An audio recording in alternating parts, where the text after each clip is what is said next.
जगन्नाथ उनके भाई भगवान बलभद्र और बहन देवी सुभद्रा के साथ समर्पित एक पवित्र मंदिर है। भगवान श्री कृष्ण की अनेक मधुर लीलाएं हैं जिनका शास्त्रों में वर्णन किया गया है। ऐसी ही जगन्नाथपुरी की एक अद्भुत चमत्कारी लीला करने के कारण भगवान जगन्नाथ को भोजन के बाद पान खिलाने की प्रथा का आरंभ हुआ। हिंदू कथाओं के आधार पर कहते हैं कि जगन्नाथपुरी के सिंह द्वार के पास प्रभुदास नाम के एक पान वाले का घर था। प्रभुदास पान बनाकर बेचते थे। शाम के समय प्रभुदास भगवान जगन्नाथ के मंदिर में दर्शन करने के लिए जाते थे। वो देखते थे कि भगवान जगन्नाथ को प्रतिदिन बहुत से व्यंजन का भोग लगाया जाता है, किंतु उन्हें पान का भोग क्यों नहीं लगाया जाता। उनके मन में सदैव यही विचार आता था। प्रभुदास भगवान जगन्नाथ से सदैव प्रार्थना करते हुए इसी बारे में सोचते रहते थे कि न जाने उन्हें प्रभु की सेवा का अवसर कब प्राप्त होगा।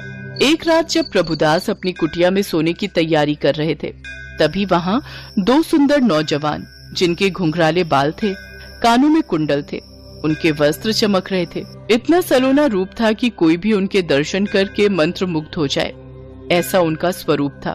वे दोनों प्रभुदास की कुटिया में आए और उनसे पान खाने के लिए बोले। कई दिनों तक वे दोनों युवक पान खाने प्रभुदास की कुटिया पर आते रहे और प्रभुदास उन्हें पान खिलाते रहे। एक दिन मंदिर के सेवक बलराम दास जी, जो कि भगवान जगन्नाथ के परम भक्त थे, वो मध्य रात्रि के समय मंदिर के उसी सिंह द्वार के पास प्रभु नाम का भजन करते हुए टहल रहे थे। तभी उनकी नजर उन दो नौजवानों पर पड़ गई। अरे, ये दो नौजवान कौन हैं जो इतनी रात में प्रभुदास की कुटिया से निकल रहे हैं?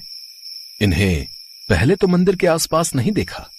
उस दिन तो बलराम दास ने इस ओर ध्यान नहीं दिया, पर अब तो रोजाना ही बलराम दास की नजर उन पर पड़ने लगी।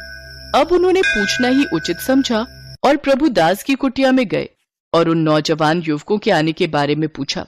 तब उन्हें पता चला कि प्रभुदास तो उन्हें बिना दाम के ही रोजाना पान दे रहे हैं।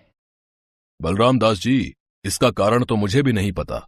न जाने उनके सलोने रूप में मैं उसमें खो जाता हूँ और उनसे दाम लेना भूल जाता हूँ, और इतनी देर में वो दोनों युवक कब गायब हो जाते हैं, मुझे इस बात का आभास ही नहीं होता। बलराम दास प्रभुदास की बातों को सुनकर हैरान रह गए और बोले, अरे प्रभुदास, तुम्हारी बातों को सुनकर मैं हैरान हूँ। इतने दिनों से तुम उन युवकों को पान खिला रहे हो और उसके बदले दाम भी नहीं लेते हो। ये तो मैं पहली बार सुन रहा हूँ कि दुकानदार अपना सामान बिना दाम लिए ही किसी अनजान को दे रहा है। ऐसे में तो तुम्हारा कितना नुकसान हो जाएगा प्रभुदास। कह तो आप ठीक रहे हैं बलराम दास जी, मैंने तो इस बारे में सोचा ही नहीं